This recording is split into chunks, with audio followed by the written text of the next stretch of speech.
sebuah peristiwa yang sangat dramatis terjadi pada masa Rasul sallallahu alaihi wasallam. Menceritakan bagaimana Allah mengajari, memberi pendidikan, memberi pengajaran kepada para sahabat untuk saling memaafkan.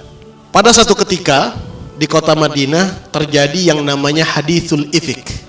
Hadithul ifk ini menyebarnya fitnah atau berita hoax tentang kesucian istri Nabi yang bernama Siti Aisyah. Jadi Siti Aisyah ini difitnah oleh orang-orang munafik telah melakukan perbuatan yang tidak pantas, ya, yang menjatuhkan kehormatan beliau. Tersebar berita ini sehingga sakit Siti Aisyah ini, bukan hanya tidak nyaman hatinya, sakit pula fisiknya. Ya, karena Rasul sallallahu alaihi wasallam tidak bisa berbuat apa-apa sampai dapat wahyu dari Allah. Bagaimana jawabannya ini? Karena fitnah ini menyebarnya begitu deras, tidak bisa dihentikan. Dan yang lebih memprihatinkan lagi, fitnah yang dipicu oleh orang-orang munafik ini, ternyata yang termakan fitnah juga banyak sahabat, orang-orang yang beriman. Siti Aisyah itu karena saking beliau kecil hati, merasa difitnah sedemikian luar biasa, akhirnya beliau pamit dari rumah suaminya Rasulullah sallallahu alaihi wasallam untuk kembali minta waktu beristirahat di rumah ayahnya Sayyidina Abu Bakar As-Siddiq.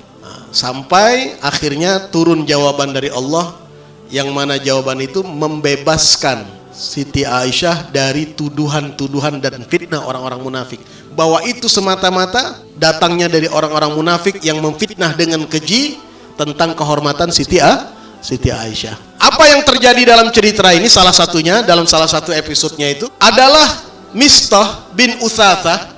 Mistah bin Utsatsa ini, ya, dalam satu riwayat dikatakan sebagai ibnu khalah, sebagai sepupu dari Sayyidina Abu Bakar. Abu Bakar tadi adalah ayah Siti Aisyah.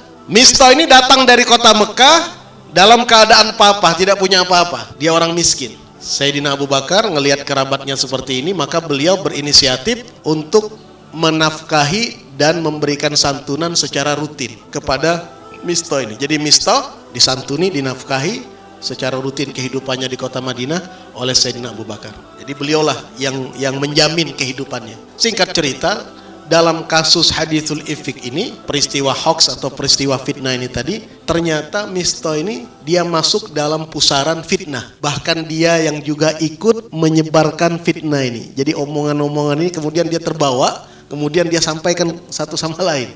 Jadi perbincangan. Sampailah berita ini kepada Sayyidina Abu Bakar. Mendengar ini, Sayyidina Abu Bakar, ya namanya manusia, beliau juga manusia. Beliau merasa tersinggung. Ya, kalau mungkin bahasa kita, lah sudah disantuni, sudah dibantu, kok masih bisa-bisanya menuduh, ya, ikut dalam pusaran fitnah itu. Mungkin kalau orang lain, kalau bahasanya kita orang Palembang, mungkin kalau orang lain enggak pulau lah, ini keluarga dewe. Wong lain kita hadapi, tapi kalau keluarga sendiri ini kira-kira bagaimana? Akhirnya Sayyidina Abu Bakar saat itu beliau terpancing emosinya, maka beliau seketika itu langsung bersumpah, demi Allah, mulai saat ini saya cabut santunan saya tidak akan lagi memberikan nafkah kepada Mistah. Sikap yang sama dilakukan oleh para sahabat yang lain. Para sahabat juga mengatakan, siapapun orang-orang yang terlibat di dalam fitnah keji ini, menuduh Siti Aisyah dengan hal yang tidak-tidak, maka kita tidak akan santuni lagi. Seragam nih sahabat, ya, solidaritas mereka. Karena ini fitnah keji, menuduh istri Nabi sallallahu alaihi wasallam berbuat hal yang tercela, dan berarti ini juga secara tidak langsung mencoreng nama Rasul sallallahu alaihi wasallam. Ini luar biasa sekali nih. Kalau dibilang sakit betul ini, padahal tuduhan palsu itu, fitnah itu. Dan terbukti turun ayat Al-Qur'an memberikan jawaban bahwa itu kesemuanya adalah fitnah. Maka siapapun orang yang mengungkit-ungkit peristiwa ini, maka orang tersebut masuk dalam kategori orang-orang munafik. Jelas itu. Singkat cerita, Sayyidina Abu Bakar akhirnya bersumpah untuk tidak memberikan lagi santunan kepada Mistah bin Utsatsa. Sayyidina Abu Bakar ini adalah sahabat Nabi yang terbaik. Beliau juga adalah mertua Rasulullah dan sahabat dekat beliau. Maka Allah Subhanahu wa taala langsung spontan memberikan pendidikan, pelajaran kepada beliau di dalam bersikap, di dalam berperilaku.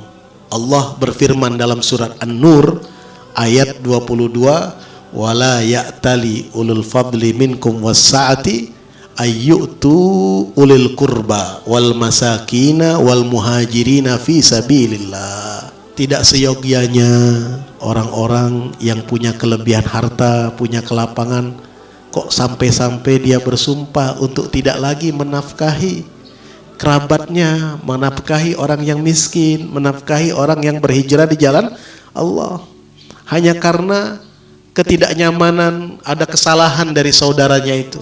Tidak sepantasnya ini dilakukan. Ya. Fal ya'fu wal yasfahu wal ya'fu wal yasfahu. Allah langsung memberikan perintah, maafkan sudah. Maafkan saja.